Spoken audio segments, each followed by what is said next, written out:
Кыргыз Республикасы президентinin администрациясынын, Кыргыз Республикасынын Жалал Абад областына ыйгарымдуу укуктуу өкүлүнүн аппаратынын жана билим берүү министрлигинин катынын негизинде Жалал Абад шаарынын аймагында бир окуучу бир көчөт аттуу жалпы республикалык акциясы жүрүп жатат. Бул акциянын алкагында ар бир окуу жайларда, жогорку жана окуу жайларында билим берүү мекемелеринин баарында ишемдиктер жүрүп, көчөт отургузуу акциялары колго алынып, иштер жүрүп жатат.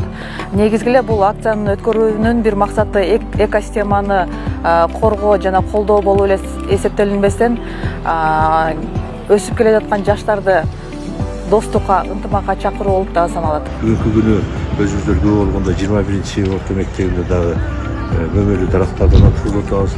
Ал эми мына бүгүнкү иш-чарабыз Манас 1018 орто мектебинде турат. Бул жаңы курулган мектебиз, жакында ишке берилет. Ошондуктан ушул жерде биздин окуучуларыбызга шарт түзүү үчүн мөмөлүү дарактарды отургузуп, келечекте ысык тамакка кирсе, ошонун мөмөлөрүн пайдаланат деген чоң үмүтүбүз бар.